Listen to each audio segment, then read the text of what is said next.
Salam, kanalıma xoş gəlmisiniz. Bugün xəritə və qlobus mövzusunun test tapşırıqlarına baxacağıq. İlk 10 sualın izahatını verəcəm. Qlobusda cəhəti necə müəyyən edirlər?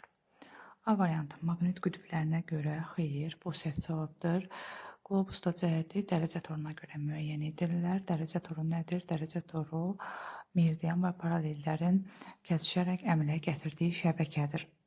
Yəni biz meridian və paralellərə görə cəhətləri təyin edə bilərik.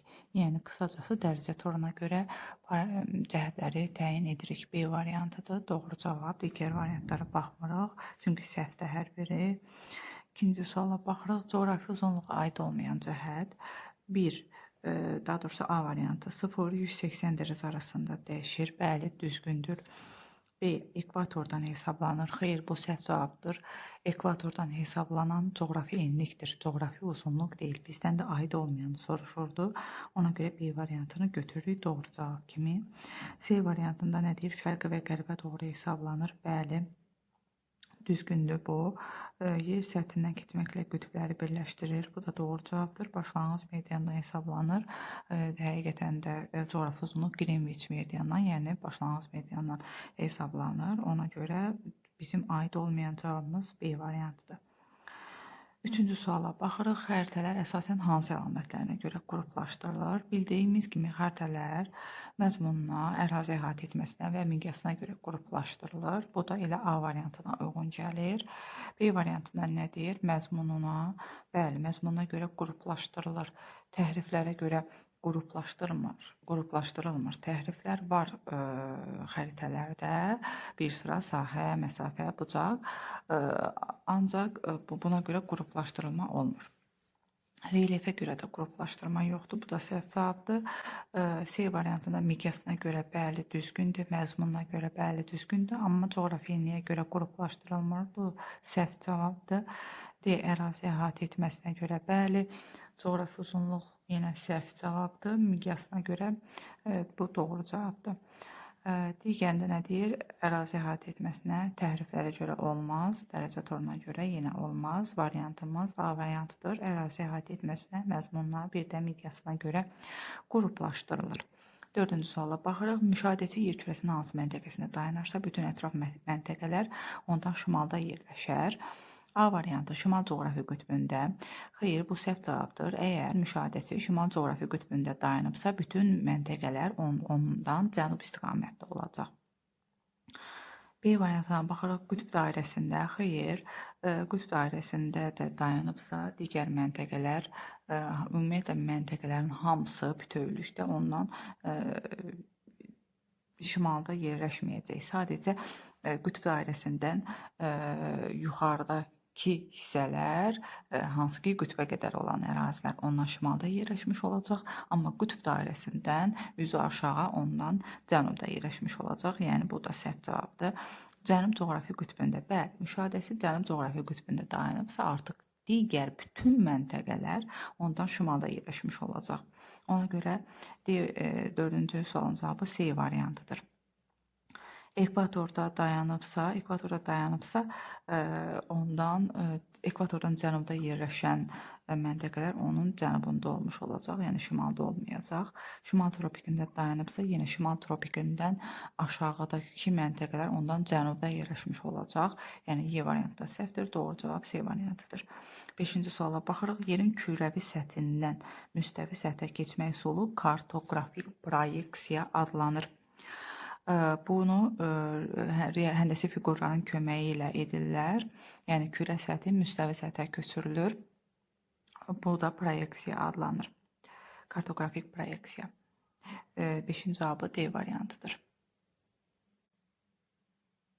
6-cı suala baxırıq. Kartoqrafik generalizasiya hansı miqyaslı xəritədə daha az olar? Miqyas ümumiyyətlə kiçildikcə onda ümumiləşdirmə daha çox olur. Yəni obyektlər atılır, ixtisar edilir. Miqyas böyüdükcə ümumiləşdirmə daha az olur. Yəni daha çox obyekt təsvir edilir. İxtisarlar daha çox az olur. İndi baxaq cavablara. Təbii ki, bu Y cavabıdır, çünki böyük miqyaslı xəritədir. Digər xəritələrə nəzərən, ona görə burada ümumiləşdirilmə az olacaq, yəni ixtisar az olacaq, obyektlər daha çox təsvir ediləcək. variantımız Y variantıdır. 7-ci suala baxırıq. Coğrafi koordinatı 35 dərəcə şimal endarəsi və 55 dərəcə şərq uzunluğu olan məntəqə Bakı şəhərindən hansı istiqamətdə yerləşmişdir? Gəlin bunu çəkək. Deməli, Bakı yerləşir bildiyimiz kimi 40 dərəcə şimal endarəsində, 50 dərəcə şərq uzunluğunda.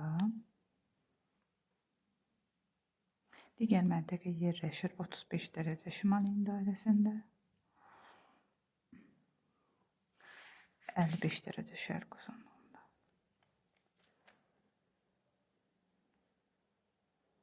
Məntəqə deməli yerləşir burada. Bakıda yerləşir deməli burada. Nə deyir indi? Bakı şəhərindən hansı istiqamətdə yerləşir? Gəlin baxaq.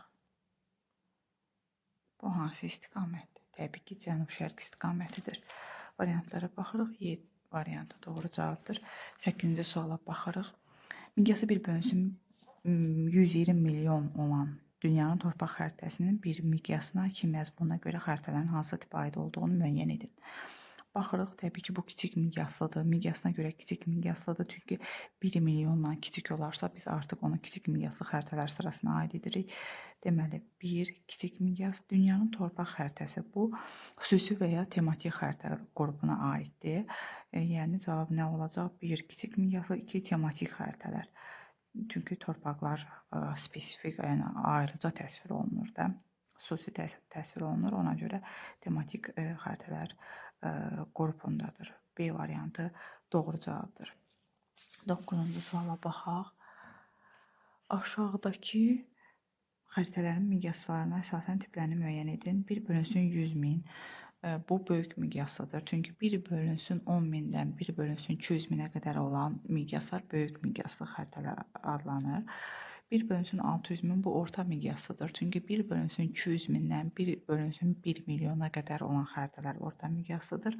1 bölünsün 1 milyondan kiçik olan xəritələr isə kiçik miqyaslı xəritələr qrupundadır. Gəlin baxaq.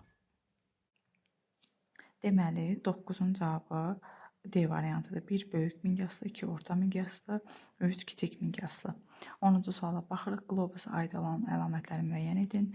1. Yerin əyriliyi nəzərə alınmışdır. Bəli, qlobus kürəvi təsvir olduğu üçün yerin əyriliyi nəzərə alınıb. 1 doğru cavabdır. Coğrafi obyektlər təhrifsiz təsvir olunmuşdur. Bu da düzgün cavabdır. Çünki niyə? Çünki kürəvi təsvir olunduğuna görə təhrifsiz təsvir etmək mümkündür. 3 coğrafi obyektlər təhriflə verilir. Xeyr, bu səhv cavabdır. Meridian və paralellərin uzunluqları bərabərdir. Bu da səhv cavabdır. Onun bütün hissələrində miqyas eynidir. Bəli, təhrif olmadığına görə miqyas eynidir. Deməli, oldu 1, 2, 5 cavab C variantı. Onun cavabı C variantıdır. Yalnız böyük miqyasda hazırlanır. Bu da səhv cavabdır təbii ki. Onun cavabı da C variantıdır. Bu günlük bu qədər. Gələn test tapşırıqlarında görüşmək üzrə hər birinizə uğurlar arzu edirəm. Sağ olun.